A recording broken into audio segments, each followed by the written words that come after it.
Welcome to Not My Generation, the politics podcast about generational issues. We are here this week talking about some major news that has happened. We wanted to start with the Iowa caucuses. Professor James Davenport, of course, my lovely co-host. I like it. Is it the Iowa, or is this week, should it be called the Iowa fiasco or the Iowa meltdown? Right. Or, this was the Facebook one giant, of Iowa. Cluster. It really was. So do you want to jump right in and explain what happened? So you have in Iowa the first in the nation caucus. It has traditionally been the first election of the presidential cycle. And they do a caucus system, so rather than people just showing up and voting at the polls like we're used to here in Oklahoma, they actually go to a precinct meeting, and they're there for 2 or 3 hours or more, right? Overnight. And sometimes candidates or candidate surrogates will be there to discuss and promote themselves. But at the end of the night, they'll take a vote, and then whoever wins that collects delegates to the national convention. This year, in the Democrat caucus, they changed the rules a little bit, and so they didn't just have one vote; they had two, right? Actually. Three. That's right. So you had some rounds, and I kind of liked that process a little bit better. I thought that sounded good, but they also tried to employ some new technology to help them record these votes and transmit them to the state party more efficiently. And this is where things kind of got hamstrung because. First of all, apparently not everybody understood the rules of the new voting system properly. And so there was some confusion there. And then the app had problems. And some of it was user problems and some of it was technological problems. Yeah. And so the information getting distributed back to the state party, they were having trouble verifying it. Absolutely. Yeah, I think what really started the whole debacle off was the change, as you said, to the 3 votes as opposed to the 1, right? So because of the various flavors, let's say, within the Democratic Party right now, the committee wanted to see, at least the party in the state wanted to see how they would realign if their second choice did not become first, et cetera. And so they had different votes to account for these varying situations and kind of looked to average them, I guess, at the end of the entire process. And so what was supposed to be a pretty simple vote went on for days. And in fact, the Associated Press last night or yesterday said that it was too close to even call, right? The edge between Pete Buttigieg, mayor from Indiana, and Senator Bernie Sanders is 1/10 of a point, right? And so this was just, I think the technology, as you stated, why change something that is so clear and consistent? Caucusing is already difficult, and it's like herding cats, literally, for political candidates. And apparently they hadn't tested the technology out enough ahead of time.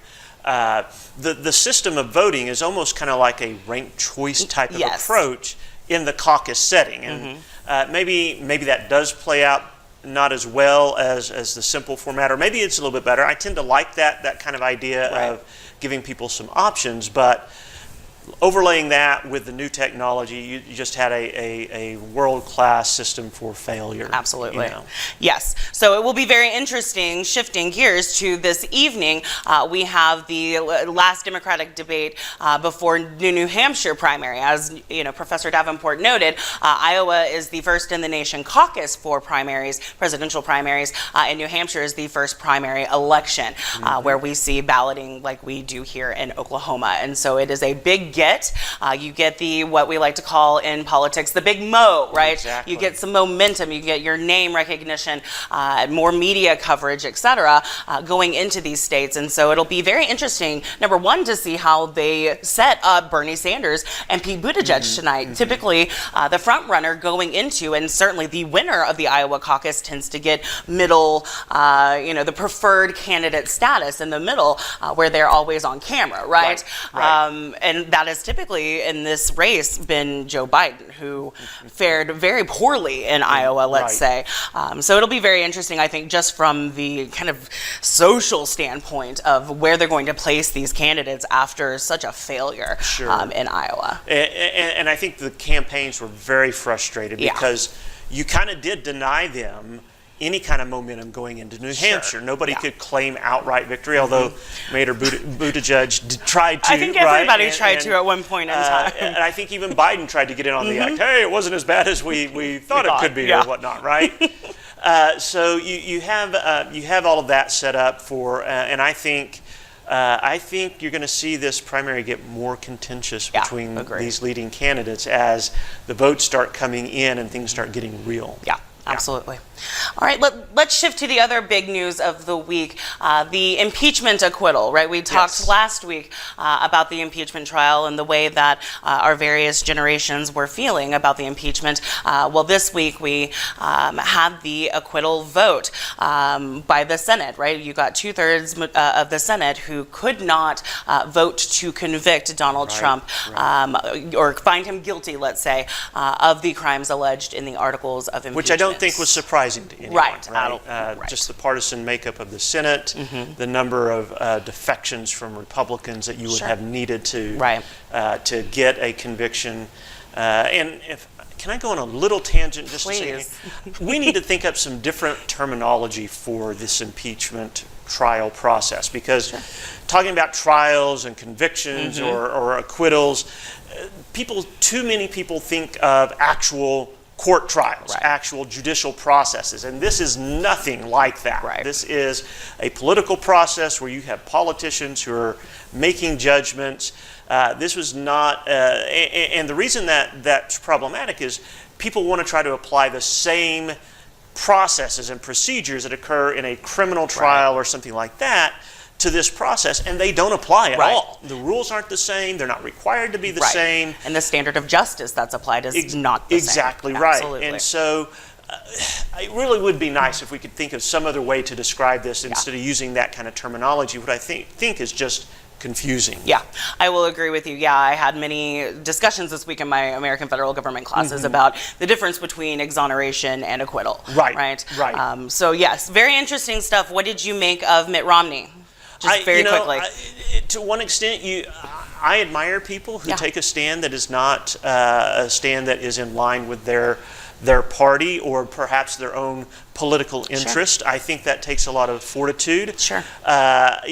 Clearly, Republicans are not happy with him. The president is not happy with him. He's already been out attacking Mitt Romney, as has other Republicans.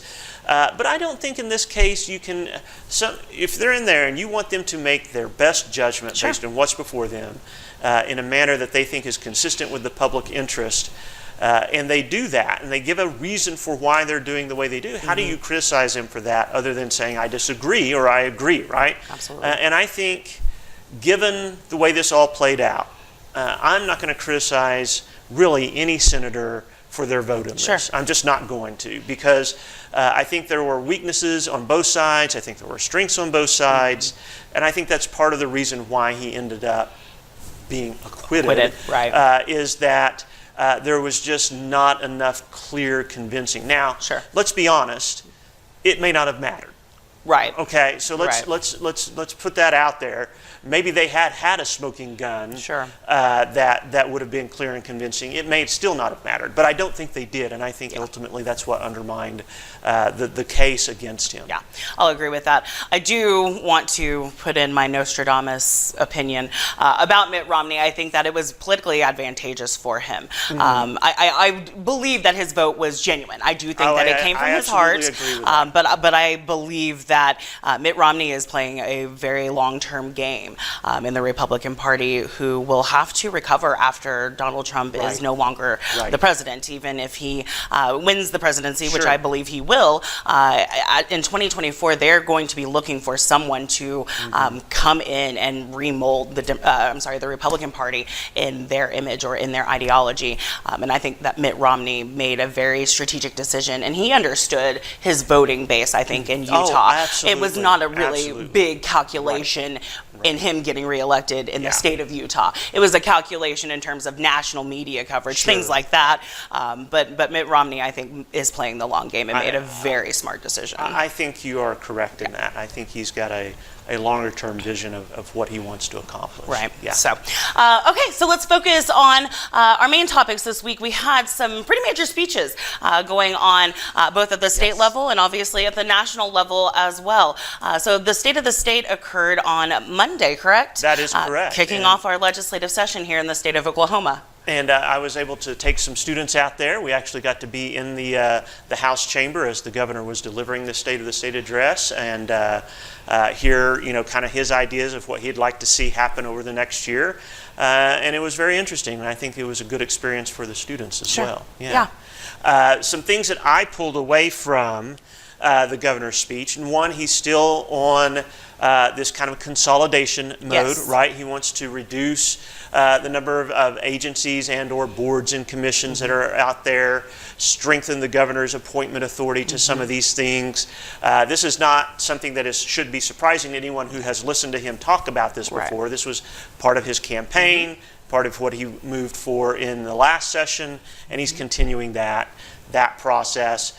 Also, the fact that he acknowledged, hey, we're going to have about $100 million less in appropriated funds this year for the legislature to spend.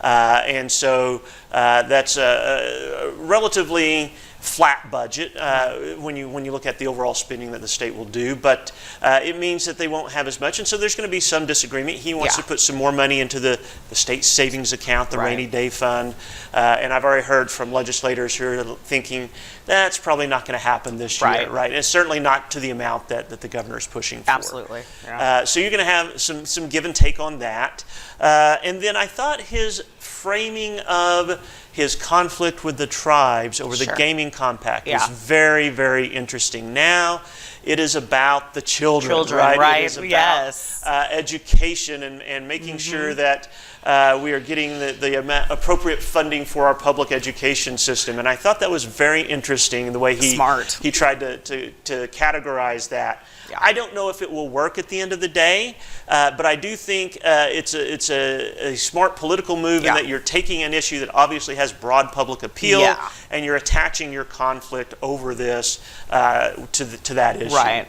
Yeah, I'll agree with you on that. I think at this point, it's in the court systems, and so we'll see what happens on the gaming compact. But I'll agree with you. I think that he made a very smart move by hitching his wagon, as you said, to public education. Right. Now, there was a piece of his presentation that you kind of had some issues with or some concerns with, right? So the classified, non-classified staff section of Governor Kevin Stitt's State of the State speech did kind of stand out to me as a fight that has been waged in other states before in regards to public employees unions as state employees' rights. So in terms of the OPM, the Office of Personnel Management, it was swept into, under consolidation under Governor Mary Fallin, into the Office of Management and Enterprise Services, the OMES. Again, as I said, in 2011, the Office of Personnel Management is the state agency that is responsible for providing job listings, job descriptions, things like that, putting a base salary together for these different job listings. And so, again, the differences between a classified and unclassified employee they vary greatly, number one, particularly under the law, right? Classified employees have much greater protections to job security, protection from termination, and the right to seek recourse for termination without cause, while unclassified employees tend to have a larger salary. Their jobs tend to be in the assistant attorney general range, clinical psychologist, registered professional nurses. Kind of positions. Yes, right, higher salaries, but they're at-will employees, meaning that they could be fired at any time for any reason, right? And so what the governor is suggesting that the legislative branch do is pass a bill that would make all state employees unclassified employees, right? What's your take on that? Well, I think this is a good point of some generational differences here. As a Generation Xer, I kind of grew up in the diminishing role of unions being part of the labor force. I've never been in an occupation that was unionized and things like that. And my generation tends to be a little bit more skeptical of unions as far as their what they contribute overall, right? So I think for my generation, we're going to be looking at this and it says, yeah, well, most of us aren't protected like this. And so why should state employees have greater protections than we do? That could be an argument to have more unions too, not to, you know, in the private sector. So that argument should be turned around. But by and large, I think our generation is not going to have as much issue as, say, maybe the baby boom generation or millennials, who are both a little bit more concerned about that kind of job security type of issue.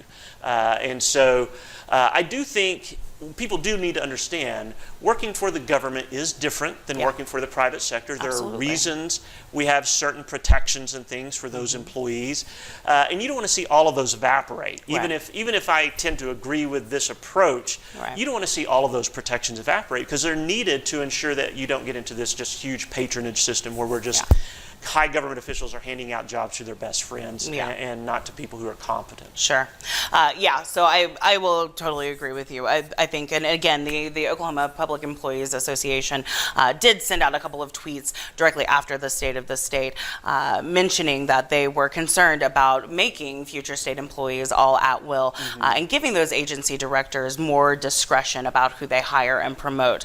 The merit protection system and the laws that were passed in the state were designed to make sure that those state jobs went to people on the basis of their qualifications and not favoritism or politics. And that's a direct quote. And that is important. I mean, the whole reason we had these reforms was you'd had this long history of this patronage and spoil system emerge, where people were getting jobs because they knew somebody who was a cousin's uncle, friend of whoever got elected to this position or that.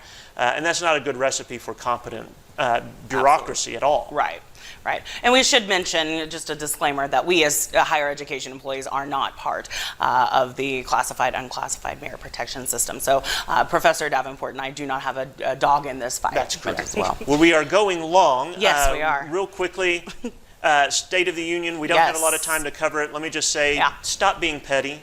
Stop worrying about who said what to whom, who didn't shake whose hand. Who ripped Quit up worrying what about speech. that. Don't let petty politicians make you petty. Right? That's what we need to focus on. What was said, there's plenty enough in that speech to debate over. There's plenty enough to talk about. Was he correct in how he characterized the state of the nation, right? We should be focused on that. We should not be focused on these kind of extraneous things that really have no significance whatsoever. Here. Yeah, I'll agree with you. And just my 2 cents briefly, it felt more like a rally. For me. No, you're absolutely right. I was lacking the meat and potatoes from a typical State of the Union. Even the State of the State by Governor Kevin Stitt had more meat in it. Probably a little bit more substance to it. It very much felt like an election year kind of rally. Very much the issues that people want to talk about and hear about: illegal immigration, abortion, supporting ICE, etc. And there's absolutely nothing wrong with that, but we do, I agree, need to recognize that it's a pretty contentious election year. And so people want those red meat issues, and so that's what Trump certainly gave them. Too much going on to be able to stay on time, and when you've got 2 professors who like to talk, that's even more complicated. But thanks for joining us, and we look forward to visiting with you next week.